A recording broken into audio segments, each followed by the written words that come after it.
Good afternoon, sir. Good afternoon. Krishanu, introduce yourself first. Okay, sir. Sir, I am Krishanu Thakur. I am from Balitikudi Brahmanpara, Howrah, which is in West Bengal. And sir, I have completed my graduation in electrical engineering from IIST Shibpur in 2016, sir. And currently I am working as Deputy Excise Collector in Sodor Range, Chandanagar Excise District, sir. কোন ইয়ারে pass করা তোমার? Sir আমি WBCS 2018 West Bengal revenue সার্ভিসে selected. আচ্ছা, 2017 কি হয়েছিল? 17তে আমি গ্রুপ সিতে ইন্টারভিউ এর জন্য চান্স পেয়েছিলাম, কিন্তু আলটিমেটলি আমার সিলেকশন হয়নি। আচ্ছা, তোমার বাড়ি কোথায়? স্যার বাড়ি হচ্ছে হাওড়ার বালিটিকুড়িতে, sir. Fine fine fine. Debjit, excise ছাড়ছেন কেন? স্যার আমি একটা জিনিস মনে করি যে কোনো সার্ভিসে আমি সেই সার্ভিসে কি দিচ্ছি সেটা খুব গুরুত্বপূর্ণ, এবং সেই সার্ভিস থেকে কি পাচ্ছি সেটাও খুব গুরুত্বপূর্ণ। আমি এক্সাইজে কাজ করে স্যার একটা জিনিস দেখলাম যে আমি এখানে মানুষের জন্য যে জিনিসগুলো ভেবে এসেছিলাম যে আছে WBCS অফিসার, যে ডিরেক্টলি মানুষের ডেভেলপমেন্টের জন্য যুক্ত থাকবো, সেটা এখানে সম্ভব নয়। স্যার আমি ইনডাইরেক্টলি মানুষের জন্য কাজ করতে পারছি, গভর্নমেন্টের জন্য রেভিনিউ আর্ন করতে পারছি, কিন্তু যেটা আমরা ভেবে এসেছিলাম হয়তো বেশিরভাগ WBCS অ্যাসপাইরেন্টই যেটা ভাবে যে ডিরেক্ট ডেভেলপমেন্টের কাজে থাকবে, সেটাতে আমি সুযোগ পাচ্ছি না। এবং আমি একটা কথা যেটা শুরুতে বললাম যে আমি কি পাচ্ছি এবং কি দিচ্ছি, আমি ডিরেক্ট ডেভেলপমেন্টের মাধ্যমে যুক্ত হয়ে যে একটা সার্ভিস দিতে পারবো, এবং এর বদলে আমি স্যার এখানে এক্সিকিউটিভ হয়ে একটা সোশ্যাল স্ট্যাটাস পাবো, একটা রেপুটেশন পাবো, এবং একটা বৃহত্তর জগতে নিজের এক্সপোজারটা পাবো, স্যার। বাহ, সেটা কি এক্সাইজে পাচ্ছেন না? স্যার এক্সাইজে যেটা বললাম অনেকটা মনোটোনাস সার্ভিস, ওভারঅল একটা রেভিনিউ জেনারেশনের উপরই নির্ভরশীল।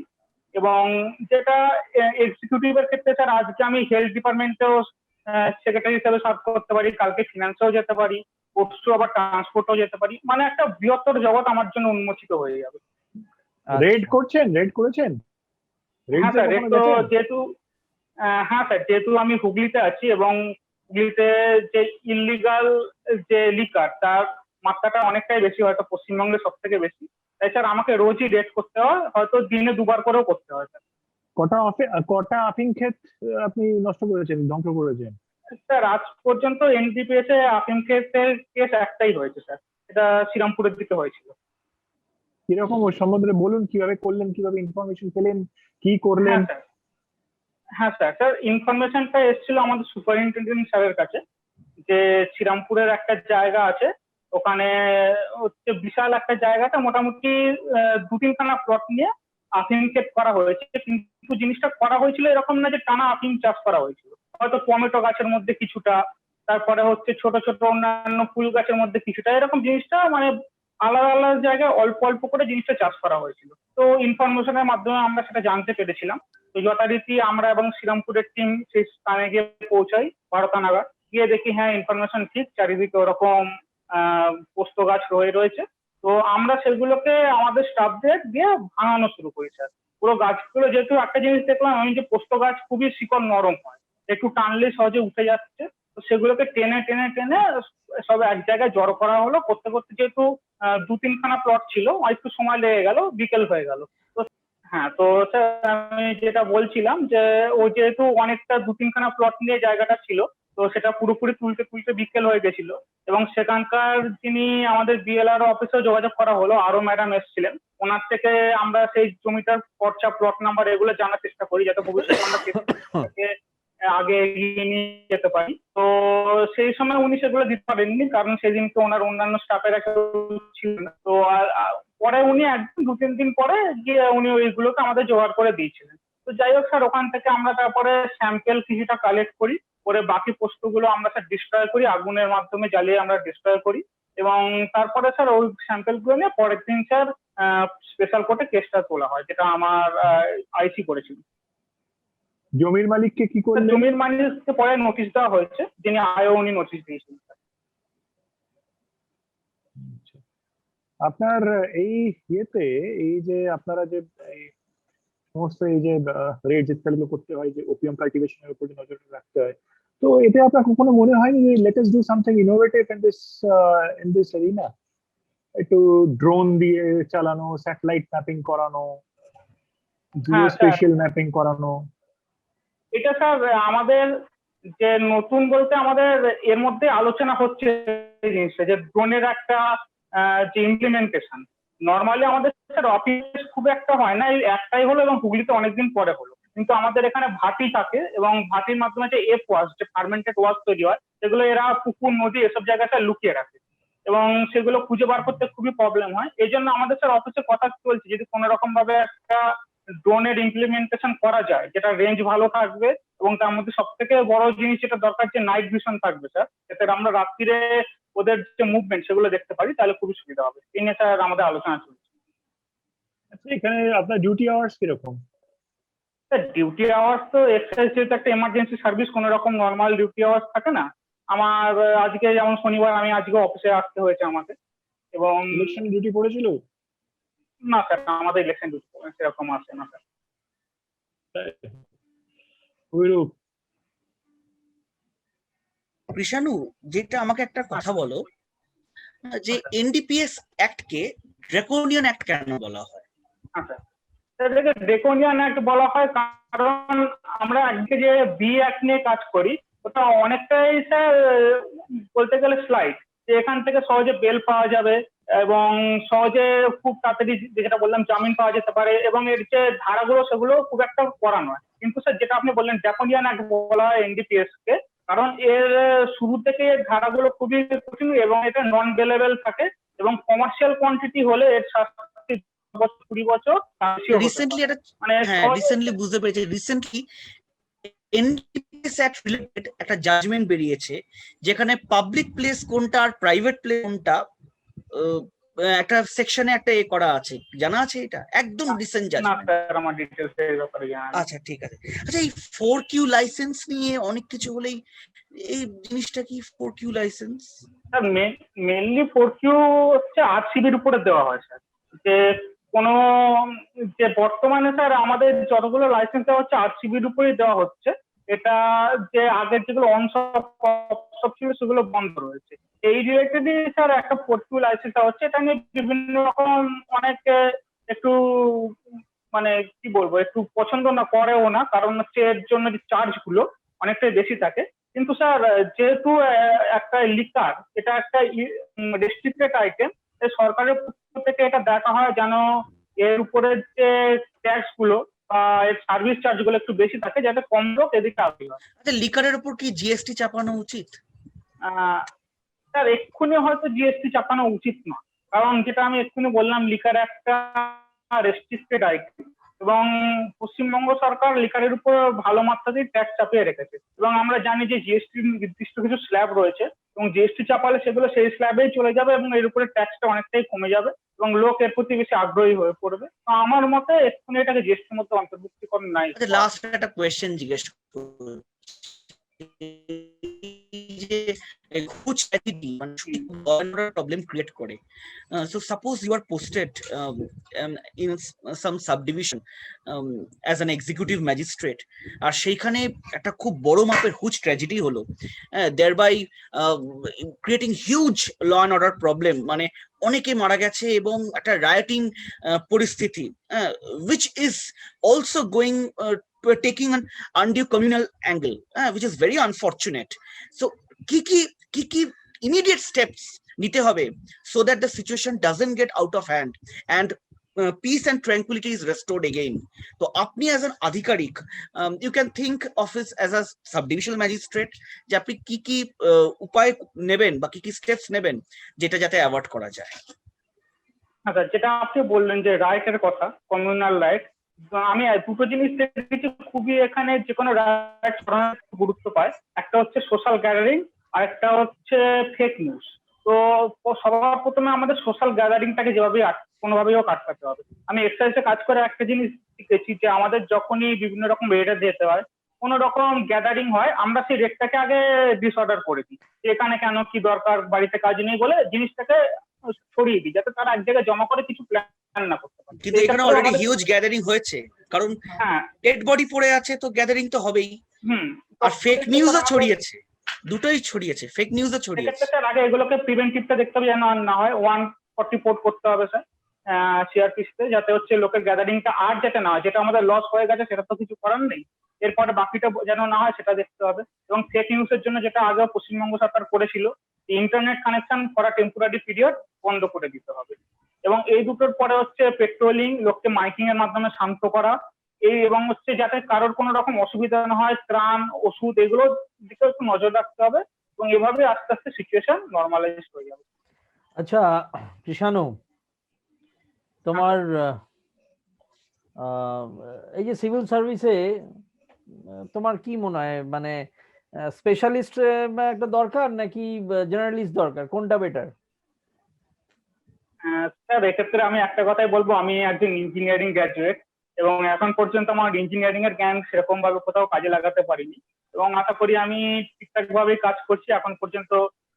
কোনো রকম কারোর কোনো কমপ্লেন আমার কাছে আসেনি আমাকে নিয়ে। তো আমি মনে করি জেনারেলাইজ হলেই সে সেই কাজটা করতে পারবে স্যার, কোনো প্রবলেম। আর ল্যাটারাল না, আমার মনে হচ্ছে যে যে ফেস্টিভ্যালটা করতে চাইছিলেন প্রমোশন, যেটা করতে চাইছিলেন সেটা হচ্ছে যে এই যে এতগুলো সার্ভিস আছে তার মধ্যে WBCS executive generalised, it's a generalist, it's service of generalist. আপনারা সব স্পেশালাইজড সার্ভিসে আছে। তো এখন আমাদের keeping in sync with the recent trends, we see that specialization is the key word. So you feel that today there is a need for more generalists or more specialists? Sir, during my preparation, I heard about an idiom about WBCS that is jack of all trades, master of none. Like you can to know everything a little bit, but you don't need to know anything a lot. That was the motto of the idiom. But I think the idiom should be evolved a little. It should be jack of all trades and master of some. So that was my point. We can have some normal knowledge about every subject, but if we have some special knowledge about some special subject, that will be good, sir. আর lateral entry নিয়ে তোমার কি মত? Sir কোন ক্ষেত্রে sir, আমাদের engineering এ না? না না না, মানে সিভিল সার্ভিসে। Civil service sir lateral entry নিয়ে মানে যেটা হচ্ছে আপনি বলছেন মোস্ট প্রবাবলি যেটা প্রাইভেট সেক্টরে, তো স্যার? না না, সিভিল সার্ভিসে ল্যাটারাল এন্ট্রি। সিভিল ধরো সার্ভিসে ল্যাটারাল এন্ট্রি, ল্যাটারাল এন্ট্রি জিনিসটা জানা আছে?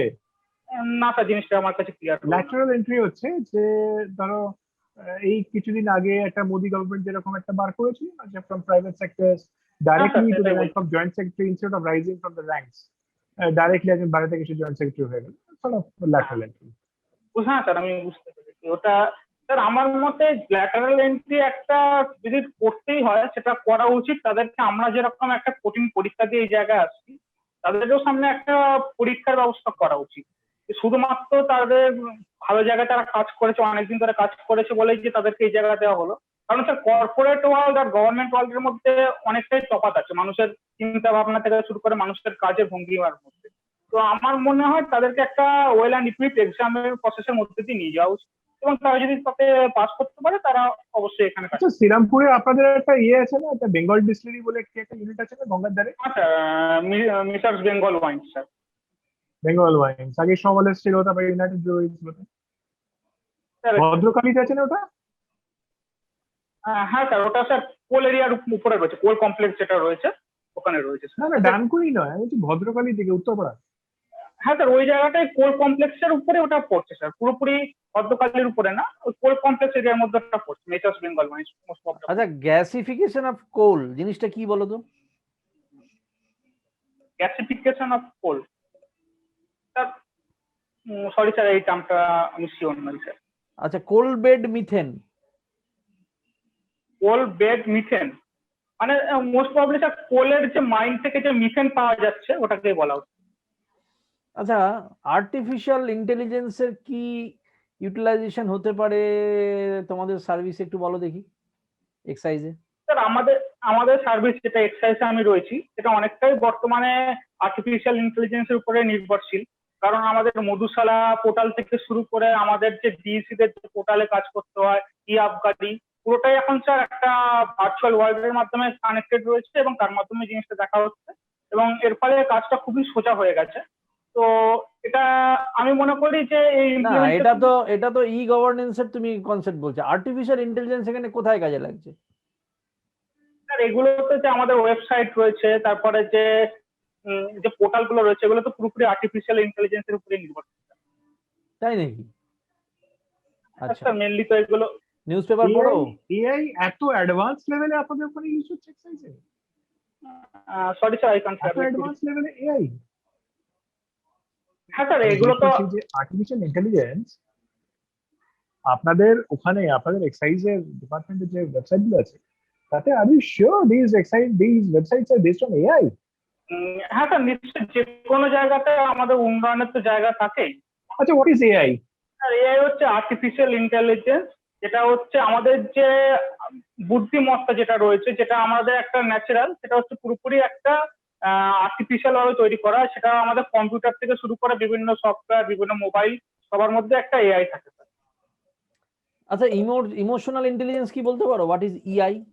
হ্যাঁ স্যার, স্যার আর্টিফিশিয়াল ইন্টেলিজেন্সের সাথে আমাদের যখন ইমোশনস গুলোকে ম্যাচ আপ করা হচ্ছে, সেটাকে স্যার ইআই বলা হচ্ছে। মানে একজন ব্যক্তির, সরি স্যার আমি ভুল বললাম, যে মানে তার একজনের যে আইকিউ, তার সাথে যখন তার ইমোশন গুলোকে ম্যাচ করা হচ্ছে, তখন এটা তৈরি হচ্ছে। মানে একজন ব্যক্তির যে বুদ্ধিমত্তা, সেটাকেই শুধু যে গুরুত্ব দেওয়া হচ্ছে তা নয়, তার সাথে তার ইমোশন, যে আমাদের দৈনিক জীবনে ইমোশনটা একটা গুরুত্ব পায়, সেটা কিভাবে তার একসাথে কাজ করে, সে কিভাবে ডিসিশন নিচ্ছে।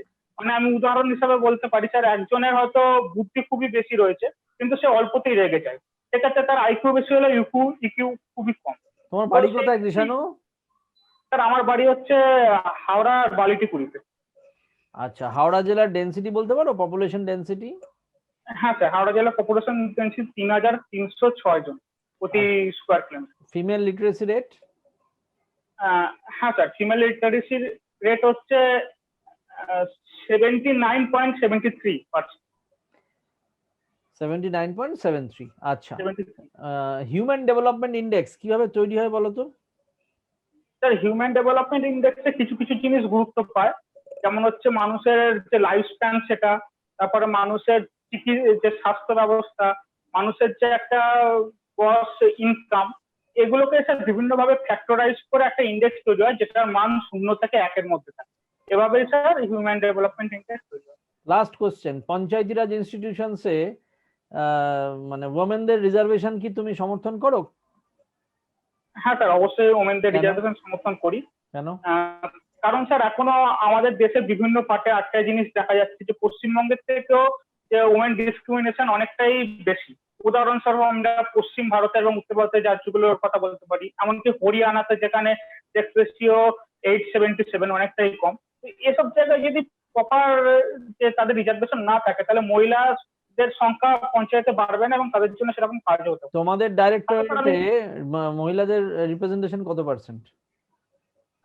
স্যার আমাদের ডিরেক্টরেটে কত পার্সেন্ট বলতে পারবো না আমি এক্স্যাক্টলি, তবে অবশ্যই যেরকম অন্যান্য সরকারি দপ্তরে দেখা যায় সেরকম রয়েছে। এবং বর্তমানে স্যার কিছু লেডি কনস্টেবল রিক্রুটমেন্ট হয়েছে, তারপরে লেডি যে এসআই তারাও রিক্রুটমেন্ট হয়েছে তাদেরও, এবং ভবিষ্যতে আরো স্যার রিক্রুটমেন্ট হবে। আশা করি এই জায়গায় একটা ব্যালেন্স অবশ্যই আনা হবে। লাস্ট একটা জিজ্ঞেস করি, WBCS এর যে এইবার যে অনলাইন ইন্টারভিউ হচ্ছে, যার মক ইন্টারভিউ আমরা অনলাইন নিচ্ছি, তুমি এই জিনিসটাকে সমর্থন করছো, না তোমার মনে হয় কোনো ইমপ্রুভমেন্ট দরকার আছে? স্যার ইন্টারভিউ হচ্ছে, সত্যি বলতে এই সিচুয়েশনে কিছু করার ছিল না, এবং এটাও আমাদের দেখতে হবে এই প্রসেসটা 2019 সালের এবং বর্তমানে 2021 সাল চলছে। তো জিনিসটাকে বেশি আরো দেরি করলে, আর যদি আমরা করোনা পিরিয়ড কেটে যাওয়ার কথা ভাবি, তো আরো দেরি হবে। অনেক ছেলে এখনো সে চাকরির আশায় বসে রয়েছে। তো আমি এটাকে সমর্থন করছি স্যার, এবং আমি মনে করি যে কোনো জায়গায় একটা কখনই আমরা পারফেকশনে পৌঁছাতে পারি না, ইমপ্রুভমেন্টের জায়গা সবসময় থাকে। এবং ভবিষ্যতে হচ্ছে আগে থেকে ছাত্রদের সাথে যোগাযোগ করা, তাদেরকে বিষয়টা নিয়ে দরকার হলে কিছু যেরকম সেন্ট্রাল গভর্নমেন্টের পরীক্ষাগুলো যখন অনলাইন পরীক্ষার আগে তাদেরকে ডেমো দেওয়া হয়, সেরকম কিছু ডেমোর ব্যবস্থা করা, এগুলো করতে পারলে স্যার মনে হয় ইমপ্রুভমেন্টের জায়গা আরো ভালো হবে। ফাইন ফাইন ফাইন, ঠিক আছে ঠিক আছে, থ্যাংক ইউ কৃষাণু। দেবজিৎ, ফিডব্যাকটা দিয়ে দাও।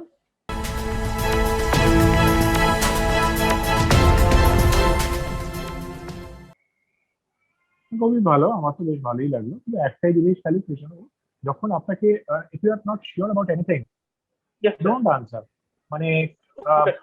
যখন you are not expected to each and every answer to the question, if you are certain, absolutely certain about the answer, then come up with it. Otherwise, just একটা addition করে sir আমার যতটুকু মনে হয়, এবার স্যার আমি যতটুকু জানি, এটা আবার আগের জনের মতন বারবার বললে সেটা আবার বিপদ আছে।